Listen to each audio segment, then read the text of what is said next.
following program is a peer-to-peer advice show and does not diagnose mental health conditions. If you're seeking social services, please call or text 211 or go to 211.ca.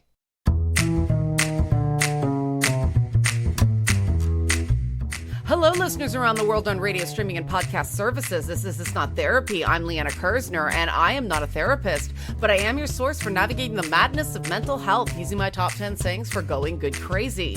This week, we're going to talk about kindness, which is apparently the theme of the Superman movie that releases this weekend, and I'm very, very excited about the Superman movie that releases this weekend. So we're going to talk about something involving Superman. Yeah, awesome. This week, okay, kindness. Kindness means different things to different people. Handy-dandy AI algorithms refer to it as being friendly, generous, and considerate. To Superman, kindness is embedded in truth, justice, and a hope of a better tomorrow. If you can do something good, do it. In this transactional materialist age where doing the right thing apparently converts to social media bullying, that was sarcasm, kindness is a hard sell. Now, if anybody can make this movie stick, it's James Gunn, but, hard sell. People avoid being kind because they believe it leads to them being taken advantage of. But I see this as something of an excuse. If you're doing something nice and not expecting anything in return, how can you be taken advantage of? Reciprocated kindness is nice, but not essential to you being kind yourself. Being kind does not inherently make you a doormat. You're not kind to others because of what it says about that other person.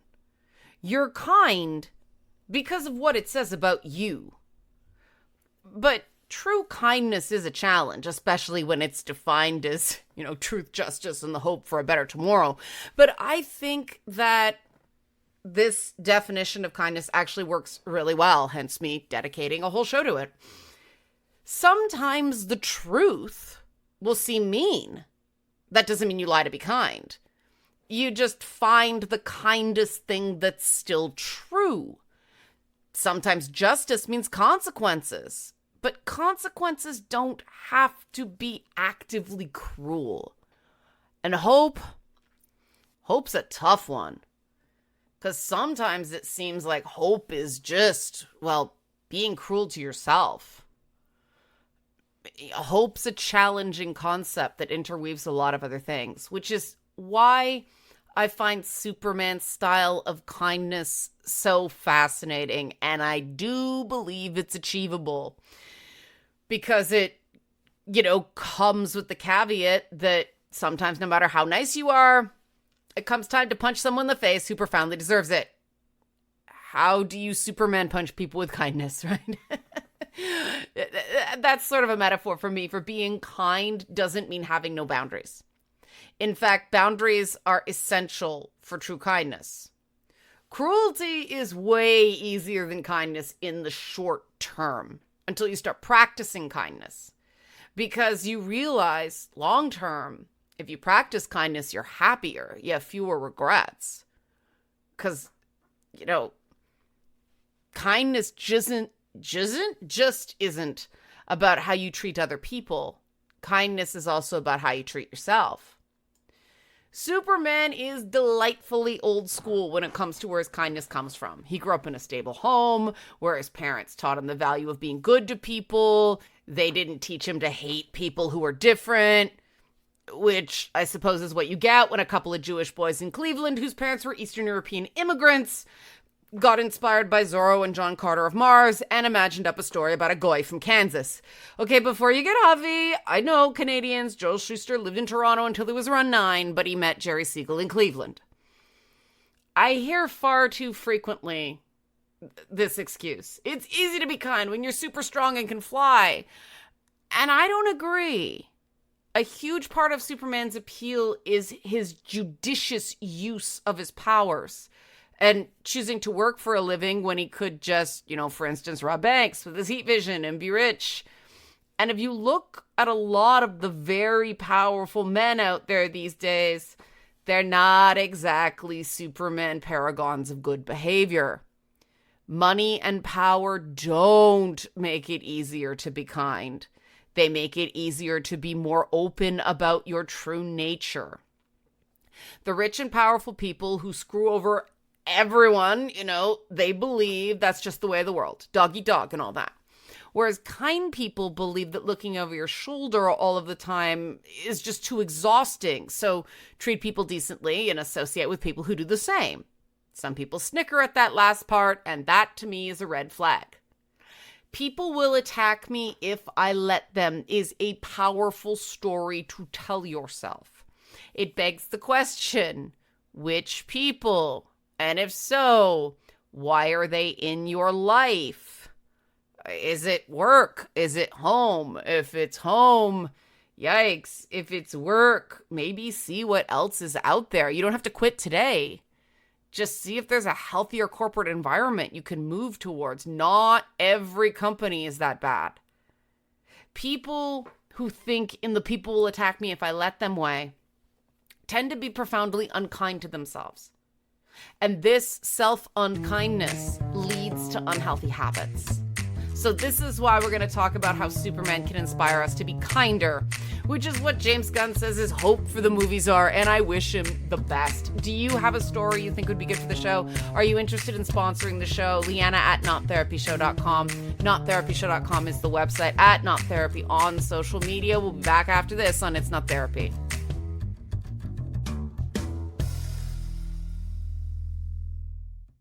The following program is a peer-to-peer advice show and does not diagnose mental health conditions. If you're seeking social services, please call or text 211 or go to 211.ca.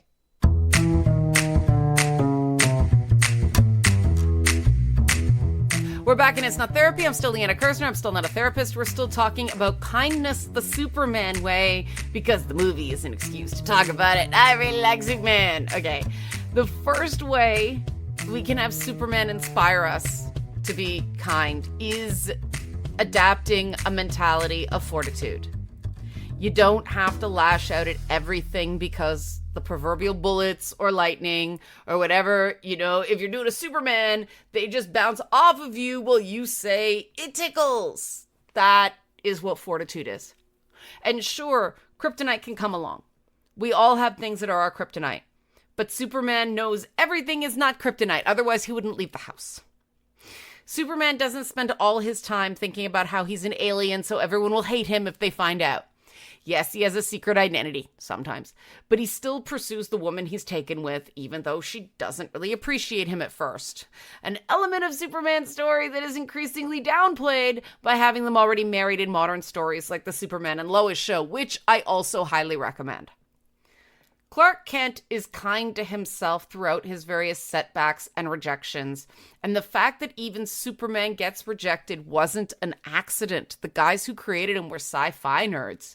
He understands that people who misinterpret him and reject him don't define him. He's not going to get bitter because of them. Okay, obviously this excludes whatever the heck that was that Zack Snyder did with Superman. It's too bad Henry Cavill never got a decent script.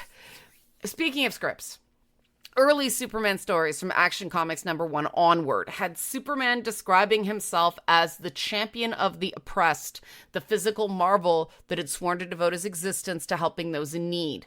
In the very first issue, Superman saved a falsely accused woman from death row, not by busting her out of prison, but by persuading the governor to pardon her. He also stopped a wife beating and prevented the corruption of a senator by focusing on the forces of corruption, not the poor character of the senator himself. It was President Roosevelt's New Deal America when caring and kindness were trendy. Superman didn't just fight the big fights. He encouraged people to see how small acts of truth and justice could be the American way. Of course, now all of that is dismissed as woke. But I really believe that's the thinking of people who have lost hope for a better tomorrow. Besides, the truly woke people believe Clark Kent can't be relevant as a character because he's a white, straight, cisgender man. Except for the fact that his son is bisexual and involved with a guy who, of course, is an underground journalist and activist who was inspired by Lois Lane. Of course, John Kent, Clark's son, saved his eventual boyfriend from a school shooter, thus compromising his secret identity, and you're allowed to roll your eyes. It's a bit on the nose, and that was a really deep dive into modern Superman comics. But so what? You don't have to like a story personally to recognize the school shootings are straight up scary, and it's okay to imagine a hero like Superman Jr. saving you from it while flying the pride flag. It may seem out of touch to the stories we remember, but it's not out of touch for Superman's hope for a better tomorrow. Quality of writing aside, that's subjective, right? But that kindness that Superman is trying to bring back via James Gunn, this is where we run up against the way people handle problems, identify problems instead of solving them right now. People these days get lost bickering over systems of oppression and gender ideology, and it all misses the point that Superman doesn't ask about someone's politics before he saves them. So what if you think someone is woke? Like, really? So what if you think someone hasn't checked their privilege? That's not a good reason to be cruel to them. No, really, it's not. You know, simply for the fact that if you're wrong, you're making an unnecessary enemy. And again, kindness isn't what it says about the other person. It's what it says about you.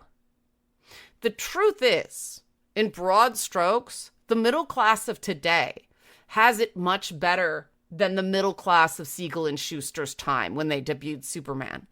Depression back then was an economic problem, not a mental health one, in popular parlance.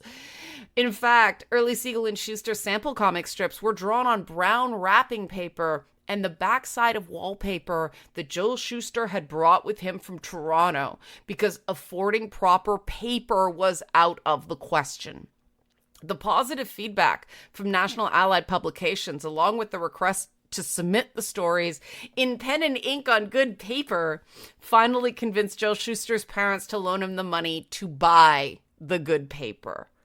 Now, I'm not saying this to make people feel bad or suggest they don't have any problems in that back in my day kind of way, but checking our own privilege regarding the fact that we live in a time where that sort of poverty is far rarer can encourage us to be kinder. And I mean, that's happened in my lifetime. I spent all of 6th grade drawing red margins on lined loose leaf paper, with a pen and ruler, because my mother couldn't afford the paper with the red margins already drawn on them. She was bringing home paper with no margin from work, but I got in trouble at school if I didn't have the right paper with the red margin on it. So red pen and ruler it was, every night and morning. To this day, my mother refuses to admit that maybe we were kind of poor. These experiences, like Krypton blowing up or getting rejected by your own Lois Lane, can make you bitter, or it can inspire you to kindness by realizing that most people probably have setbacks of this kind or another as well. Clark Kent's job as a journalist allowed him to be tipped off about instances of injustice. But there was also a theme of bravery of regular people in those early stories. Okay, it might be a bit like, whoa, this is intense when Superman encourages an orphan boy to not run away from the orphanage because it was more important to stand up for what's right than run away. Of course, this didn't involve the kids, canceling the owner of the orphanage on social media or beating the owner to death. It meant turning the owner over to the police. Superman never kept windfalls of cash to himself. He put them back into the community. In one story, he even tore down slums to make way for new government housing. Though what the people who lived in those slums did during the construction period was something you didn't think too hard about. The point was, doing the right thing involved action, not just screaming at each other and name-calling. Superman's kindness was rooted in the concept of enough, long before Ken popularized it again. But he also believed in the goodness of most other people and trust in the system. Because at the time of his creation, people generally thought the government was there to help them. We don't live in those times now. Well, okay, we're luckier in Canada than most places right now. And I try to remember that and be kind to the people in places like the US who have to deal with, leaders who are more like Lex Luthor mixed with Bizarro than Superman.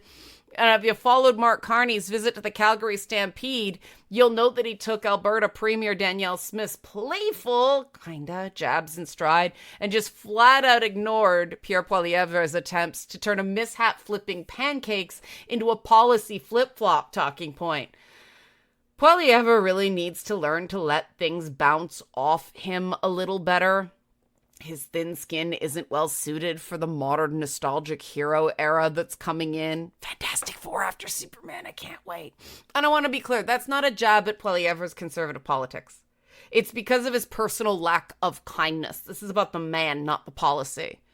Jagmeet Singh, who, left wing, no better in the kindness department when it came to dealing with people he politically disagreed with. He went over the line a lot.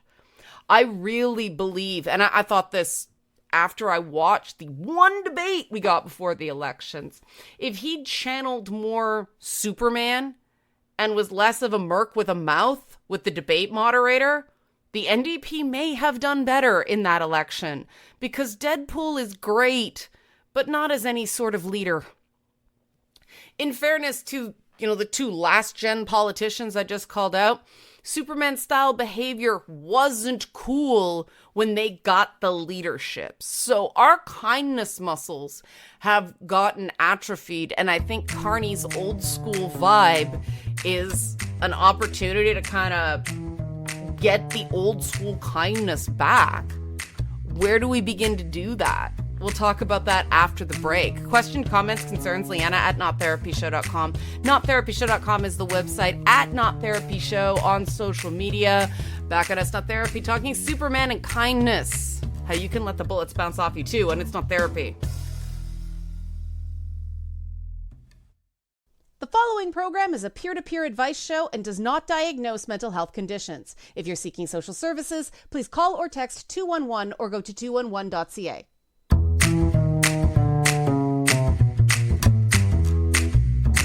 We're back and it's not therapy. I'm still Liana Kirsner. I'm still not a therapist. We're still talking about Superman and kindness. And I love that we can openly talk about this again after years of dismissing Superman as a blue Boy Scout. Kindness just wasn't cool for decades. Look at the popular sitcoms, right? The Big Bang Theory. A large portion of those jokes they were downright mean. They were just people saying nasty things to each other that were supposedly funny. And the cast of Friends weren't really great friends. Meanwhile, premium cable became the go-to place for shows about terrible people being terrible.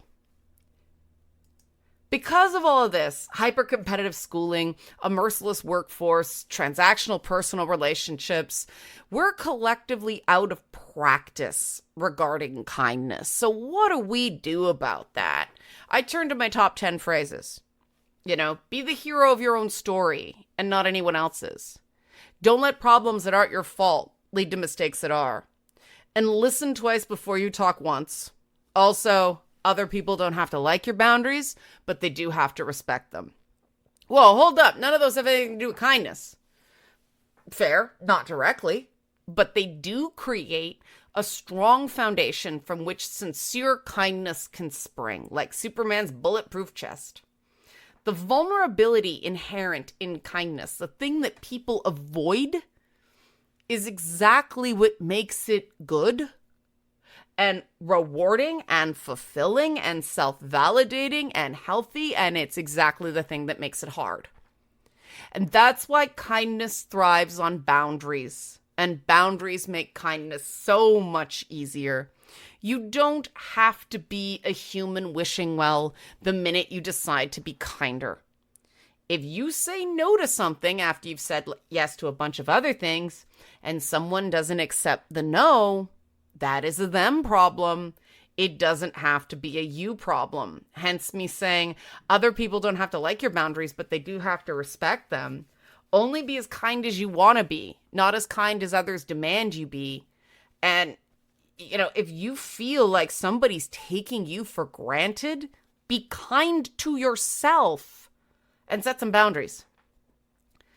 It's important to have those boundaries because you have to balance kindness with a hero complex. And yeah, I've just been talking about Superman, but that's where be the hero of your own story and not anyone else's comes from. Everybody gets to be their own superhero. Superman's kind heroism is based on his core values. His actions are an extension of those core values: truth, justice, and hope for a better tomorrow. He's not helping people for personal gain.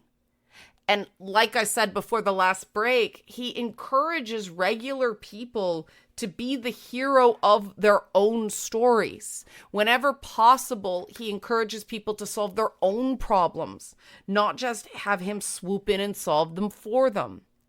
And that's important because kindness should never be part of an attempt to control the actions of others. When you're trying to control people through actions you think are kind, well, you're letting problems that aren't your fault lead to mistakes that are. An ongoing theme in Superman stories is that Superman can't solve all the world's problems. He can only make the parts of it he interacts with somewhat better. That's a very important thing to keep in mind when trying to be kinder. You can't force change in other people. You can only set a good example. You can nudge it. And the final point that I brought up might be the most significant. Listen twice before you talk once. Listen twice before you talk once. My goodness, that needs to come back. Superman has super hearing for a reason, all right? If you fly into action, fixing a problem you don't really understand, you might not actually be helping.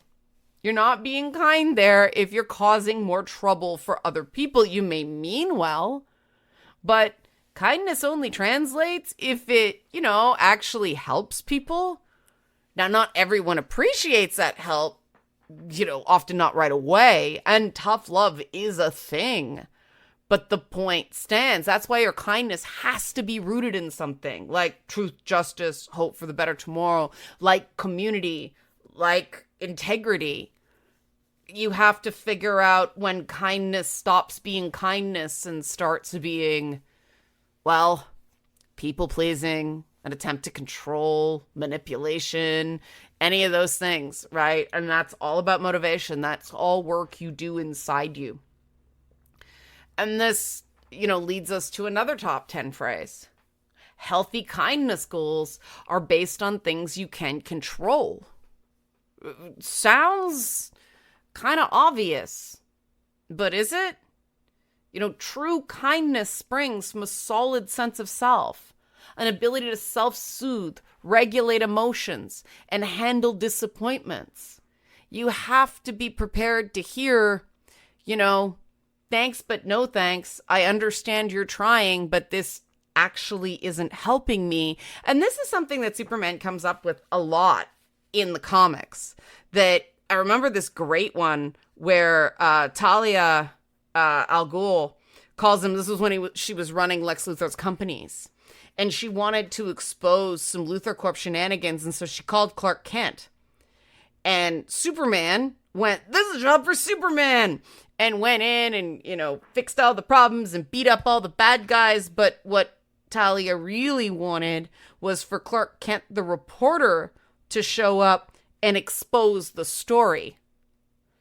And I thought that was such a wonderful cautionary tale that sometimes it's a job for Clark Kent, not a job for Superman. And if he'd just taken in a little more information before he got going, maybe he'd have seen that. Good intentions matter.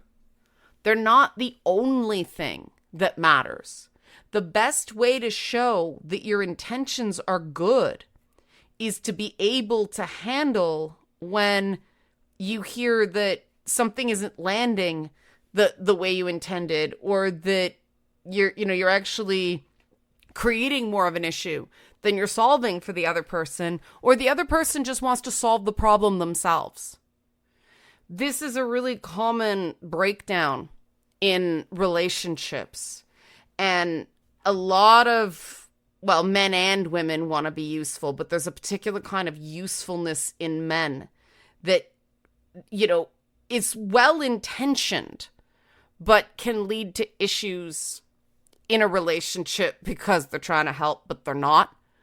And then men get rejected, and then they pull back, and then they don't do the things they're asked to do because they're carrying around resentment and bitterness. And remember I said that can happen if you don't develop that resilience. A huge part of Superman that people reject because they think is impossible is that hope, is that belief that things will work out, is that ability to suffer setbacks, learn from them, go out and try again. And the movie's emphasis on, you know, feats of strength and spectacular visuals don't really get into that as much as the really well-written comics have. Though the Superman and Lois show, again, definitely explored that. It's a really good show. Again, check it out. But kindness, again, isn't easy. Kindness involves constantly checking in, looping back around, reassessing, seeing if things actually are moving in the right direction. And that's the part that is too hard for people, because you're coming into it with a, you know, perspective of upward social comparisons, bitterness, and resentment. And that's classically Lex Luthor's motivations, not Superman. To invoke a cliche, kindness involves the ability to let things go. Not everything, but you can't absorb every slight and hold on to it and wait for your moment to enact revenge. Because, you know, sometimes so much time passes and you're so in your own head, you know, twisted by this sense that someone's done you wrong, that the other person doesn't know exactly what you're on about, is very confused, and doesn't even remember the event that you're really, really upset about. And unfortunately, no real resolution can come from that, because, well, if the person doesn't remember what happened, all they can do is completely capitulate to your version of events, which most people won't do. That expectation isn't kind. And this is where we get back into being kind to yourself. Often people hold grudges because they are intensely tough on themselves. They don't just set high standards for themselves. They're brutal on themselves when they don't meet those standards.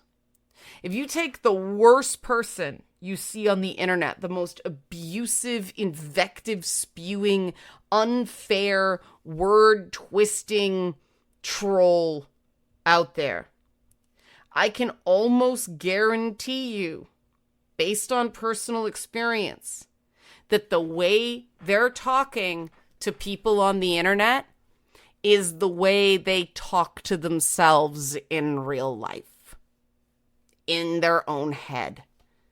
Now imagine what a terrible place that is, right? Because you can block them. You can log off. They can't. That's a running dialogue in their head. And when you recognize that, it's much easier to maybe not be actively kind to them, but be neutral. Or at least realize that maybe engaging with this person, continuing to feed this beast, fighting with them, as fun as it may seem at first, it's just driving the knives into that person deeper. And I give James Gunn a lot of credit when he talks about kind of toxic online environments. He says, I'm as guilty of it as anybody.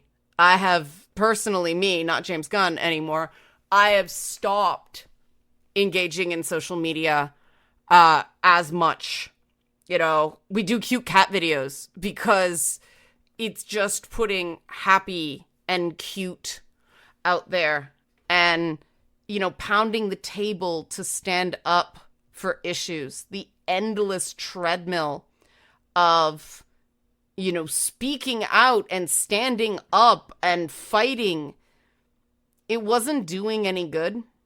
In some cases, it was, the tactics were taking causes I cared about in the wrong direction.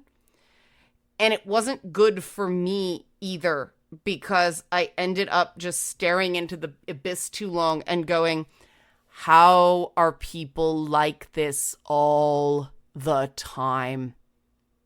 And kindness is a loop.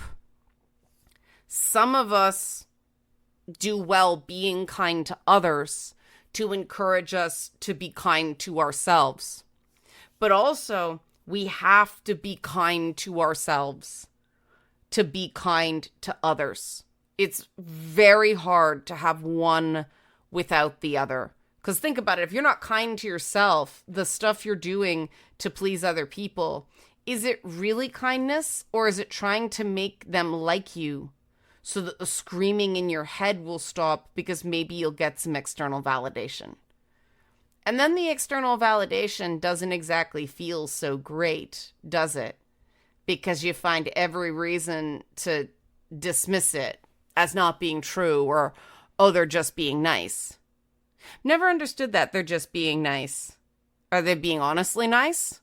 Are they being dishonestly nice? What does that phrase even mean? It basically means, oh, they don't really mean it, or it's superficial and shallow.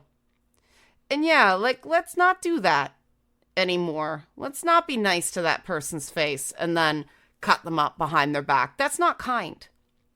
Let's check our punches. Let's not judge a person's entire character by one opinion they have on social media. Let's just not do that. People are very complex. People are not bad people through and through if they disagree with you on one issue. In fact, they may not even really disagree with you. They just explain themselves in a different way. Or they may agree on the outcome we have to get, just disagree on the way to go about it. There is a big, spectrum of possibilities between agree, therefore good person, probably not, disagree, bad person, probably not. Being a good person isn't just having the right opinions.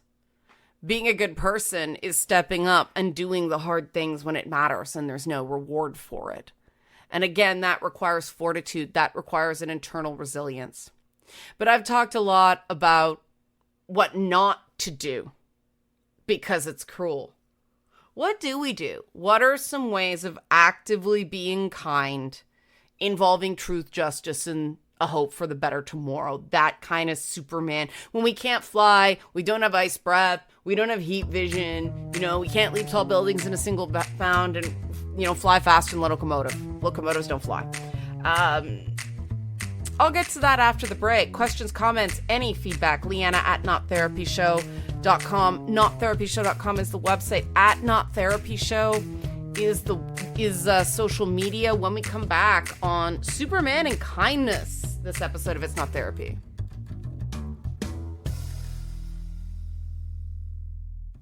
The following program is a peer-to-peer advice show and does not diagnose mental health conditions. If you're seeking social services, please call or text 211 or go to 211.ca.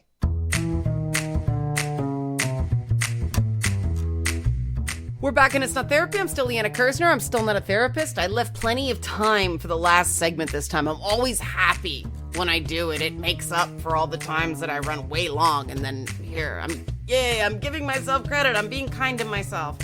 So yeah, I talked about, actively being kindness instead of just the kindness of, pulling a punch, of not taking that shot, of, not engaging in pettiness and cruelty. But what's some actively kind things we can do?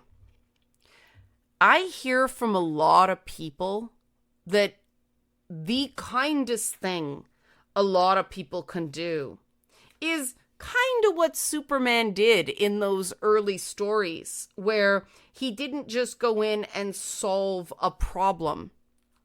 He gave regular people the frameworks to solve their own problems. And I hear from a lot of people, especially men, that they say they know their friends are supportive, but they end up not feeling validated because their friends jump to solve their problems or give advice instead of listening and connecting with the feelings.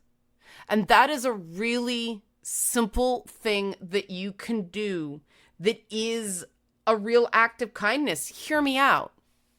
It takes time to slow down and really listen and not get that dopamine hit from being useful, right? Step back, slow down, and go, okay, if I understand this is what you're going through. And the person says yes. Okay, in your position, I would probably feel angry and scared. And the person will probably go, yeah, but also, some other thing, also sad. Or they'll go, no, I'm not angry per se. I more feel helpless. And make sure you go, all right, yeah, that, I see that. Do you want to talk about it? And sometimes people will say no. Sometimes they will say, I don't know, I'm not sure I want to get into it. And that's okay. You don't have to push them. Just let them know that you're there if they do want to talk about it, when they want to talk about it. But also, give them a specific affirmation of, look, I think you're a really good person. It doesn't take a lot to actively affirm someone that way. And yet, oddly, we don't do it enough because we feel ridiculous if we say those things and don't get it reciprocated, especially if we're not great at taking praise. And we all have compliments that we prefer more than others. I'm an odd one because to me, the greatest compliment somebody can give me is really listen to me and engage with my ideas. Superficial, you're this. I have learned that most people are not consistent with that stuff, so I can be great one minute and the worst person in the world the next. But if someone really engages with a concept I bring forward, that doesn't go away, no matter, whether they de-pedestal me in the next moment and suddenly think I'm the worst person in the world when they didn't think that 3 days ago. And that's another thing you can watch in your own behavior, that black or white thinking, that's splitting. If you have a tendency to get very defensive and go from this person's so great to this person's horrible based on one disagreement or a rapid series of disagreements, that's not only not being kind to that person, they didn't change overnight, or they didn't change in that moment in a blink. Assume there's a misunderstanding there and be the one to step back and go, all right, look, I think something's gone off the rails. It's nobody's fault. Let's just take a break and try this again. Now, also, if somebody attempts that with you, please accept the olive branch. I had this situation lately where a guy, I'm not sure what his game actually was, but he came up with this big, dramatic opening about, something that, I mean, the guy was really disrespectful back in the day, but he says, I understand now how much I hurt you, and I don't want that. And it was all about my feelings and nothing about his behavior. And I told him that was the problem. And he came back and said, I was vulnerable, and you turned it into a knife and stabbed me with it. And I'm like, if this is this guy's idea of vulnerability, I think we see where the problem is. Because focusing on my feelings is not another person being vulnerable. I'm going all the way back to the beginning of this. Kindness is vulnerable. Even something as simple as buying someone a coffee, right? Say you go and they're like, oh, you got the order wrong. I don't take it double. I take it black. Some people are better at it than others. I go, oh, I take it black, but I actually can't drink dairy, but I really appreciate the gesture. At least that's something. But you can't control the response from someone else. Someone can be not very kind in response to your kindness. And you can't do anything about that. That's why kindness is vulnerable. And that hurts, doesn't it, right? It kind of deflates your bubble. The whole idea of kindness as somebody going, oh, great, brighten their day. And that doesn't always work. Similarly, sometimes saying no is the kindest thing you can do. If somebody has repeatedly stepped on the same rake in your life, in their lives, you have to sit and really have a think about whether you are being kind to them by helping them out yet again, or whether you are enabling them. If someone is addicted to drugs, helping them score their next fix is not kind. If someone is a recovering alcoholic, holding every event at a bar is not necessarily kind, unless they're one of those recovering alcoholics that likes pub culture and is fine drinking club soda. They like the ambience of the bar. They just don't consume alcohol. Everybody's different in their recovery. But kindness does involve a certain amount of consideration that way. It's not kind to continually help people hurt themselves. And this is a very challenging thing when dealing with someone with a serious mental health condition. Some of the things that, therapists tell you, oh, you have to do this, setting boundaries. Even the term can be triggering for some people. It is for me, even though I use it. Because I have so many experiences of setting boundaries and people just losing their minds. And it's hard. It's hard. It's scary. But all the more reason to do it. Because if a person doesn't get any better with that, then that person might not be healthy for you. You cannot truly be kind to other people unless you are kind to yourself. And again, it's a loop. It's very hard to be kind to yourself when you are surrounded by unkind people. And so, again, it's a cycle. Being kind to others informs us being kind to ourselves. Being around people who are also kind encourages kindness as well. Kindness is momentum. And if you're listening to this going, well, I'm always the one doing, nobody does for me, a couple things might be happening there. One, you're not accepting help. I've been bad for that in the past. Two, people don't know how to help you. You may outwardly seem to have it two together, or you don't really talk about your goals or talk about where you'd like to get or talk about what you might need help with. I mean, they could ask, but you know? Or it just could be you're surrounded by some clueless and or selfish people. Or somebody has a different kindness style. And that's why listening is so important to it. Because, if someone's constantly getting you these little gifts, I talked about this in past episodes, if someone's constantly getting you these little gifts and you're trying to get rid of stuff, that's not going to feel terribly helpful, is it? They mean well, but they miss the mark. Check to see whether you're doing the same thing as well. I tend to ask, if I do little nicknames for somebody, I'll ask them, do you mind that name? They'll usually say, no, I like it. But asking often means the world.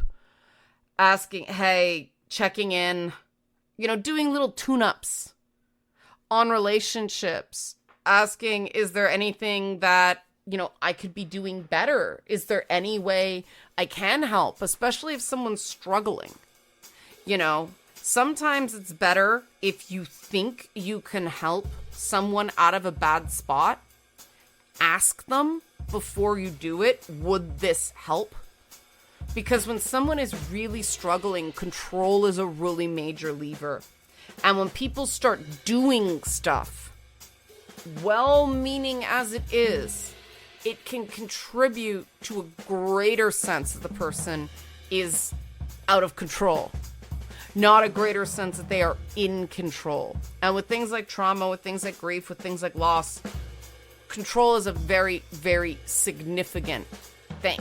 Hence, Superman, wherever possible, encouraging people to help themselves, going through the system, sending that domestic abuser to jail instead of just beating him up. Because, if some guy's, beating up, say his boyfriend, or let's say a woman's beating up their boyfriend, the woman getting beat up by another guy, that's gonna be a little emasculating for the dude that was getting beat, wasn't he? Right? There we go. I tried to use a non-gender stereotyped example there. And if this makes it seem like kindness is complicated, yeah, it is.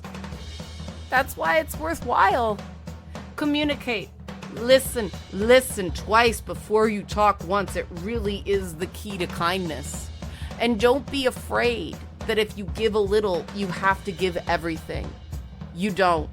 That's why Superman has the Clark Kent secret identity. Sometimes he can turn off being Superman and just be a regular guy. That's my time. Questions, comments, concerns, Liana at nottherapyshow.com. Nottherapyshow.com is the website. At nottherapyshow is social media. I'm going to see Superman. I'll tell you what I think next time. You're crazy is only a problem if it's hurting you. See you next time.